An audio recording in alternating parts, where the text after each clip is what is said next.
Hola, buenas noches. Bienvenidos al programa de Pedagógicos, una extensión de su noticiero favorito notigógico que vimos en una emisión pasada.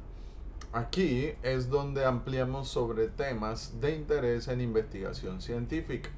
Hoy tenemos a un invitado especial, el cual estará compartiendo su conocimiento con nosotros sobre el tema del día: población, muestra y muestreo.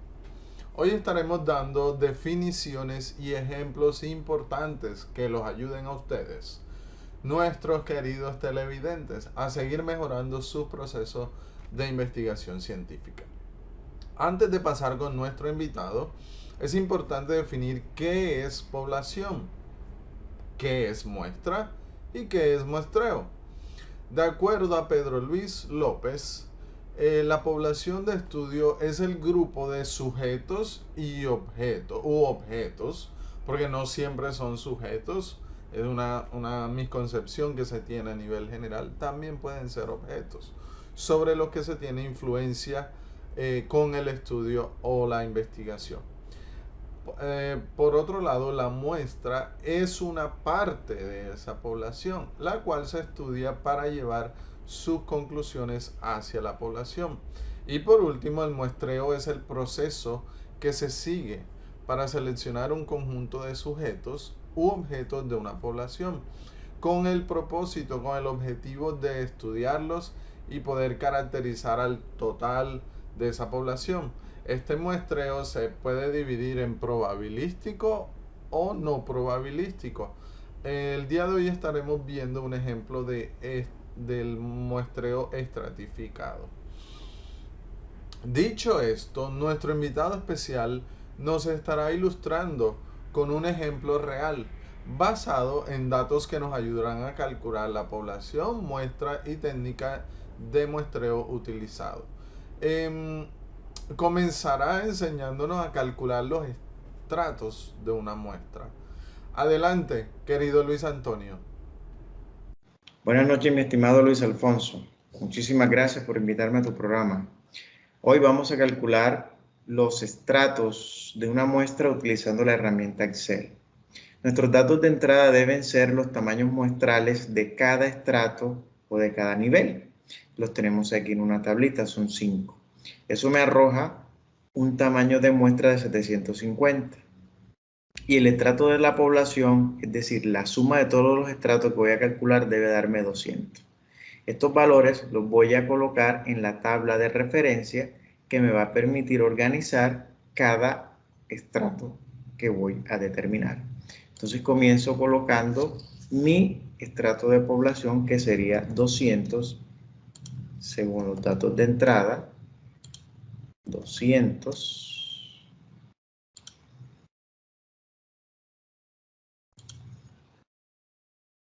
Listo, ahora voy a colocar el tamaño muestral en cada caso. 150 es el primero, 100 el segundo, 120 el tercero, 180 el cuarto y 200 el quinto. Y por último voy a colocar el tamaño de la muestra, que es 750 .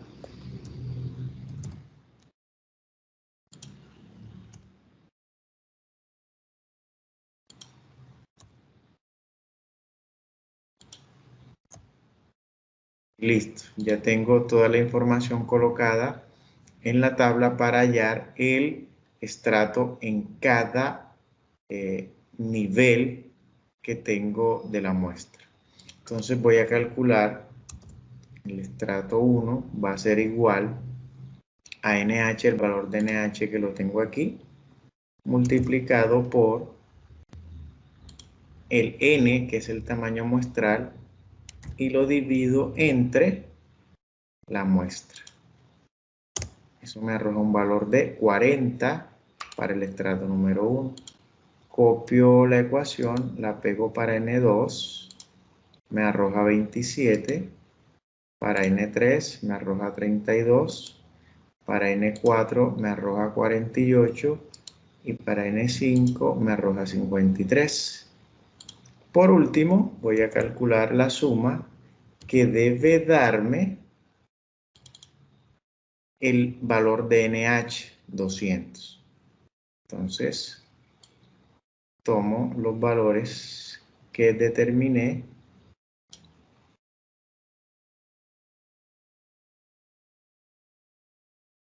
y le doy Enter. Y efectivamente, la suma total de los estratos de la muestra me da 200, que es el NH que debía calcular.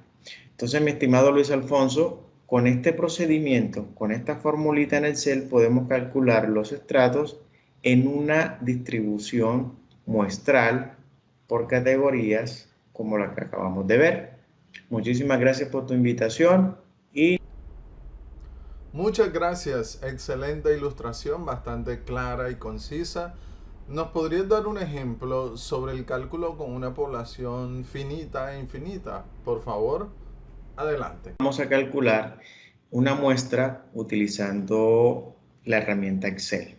Vamos a calcular la muestra para una población finita de 3.550 estudiantes que pertenecen a la institución educativa El Recuerdo.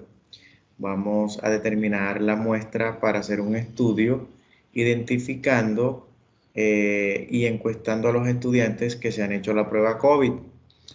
Se va a trabajar con un nivel de confianza del 95%, lo que me arroja un z cuadrado de 3,8416. Vamos a trabajar con un error máximo del 2%, lo que me arroja un e cuadrado de 4. Y vamos a trabajar con una probabilidad de éxito del 50% y una probabilidad de fracaso del 50%. Entonces, con estos datos de entrada, podemos aplicar la fórmula para hallar la muestra. La fórmula es igual a la población que multiplica a z cuadrado, que multiplica a p, que multiplica a q. Esto se divide entre, abro paréntesis, e cuadrado, que multiplica, abro paréntesis, la resta de la población menos 1, cierro paréntesis. Y esto se le suma, abro paréntesis, la multiplicación de z cuadrado por p por q. Cierro el paréntesis de la multiplicación y cierro el paréntesis de toda la parte de abajo. Ya con esto queda planteada la ecuación y con los datos suministrados pues le doy Enter y eso me arroja una muestra de 1432,529. Este sería el resultado para la muestra según la fórmula utilizando la herramienta Excel. Si quiero hallar la misma muestra, pero tomando la población como infinita, es decir, ya no voy a trabajar con 3.550, la fórmula va a quedar de la siguiente manera. Teniendo en cuenta que se va a trabajar con el mismo nivel de confianza, con el mismo nivel de error y las mismas probabilidades, nuestra n se plantea de la siguiente manera. La muestra va a ser igual a z cuadrado, que multiplica a p, que multiplica a q, y que divide a e cuadrado. ¿Sí? Esa sería la fórmula para hallar la muestra en una población infinita. Le doy Enter y el resultado va a ser de 2401. Esa sería la muestra en el caso de una población infinita. Así, mi querido Luis Alfonso, de esta forma podemos calcular la muestra de poblaciones finita e infinita a través de la herramienta Excel. Mi querido Luis Alfonso, ha sido un placer y nos estaremos viendo en un próximo encuentro. Perfecto ejercicio. Espero haya sido de gran ayuda para todos nuestros televidentes y siempre es un placer tenerte en este programa, Luis Antonio. Gracias por asistir. Los esperamos en una próxima edición, estimados televidentes. Chao, chao.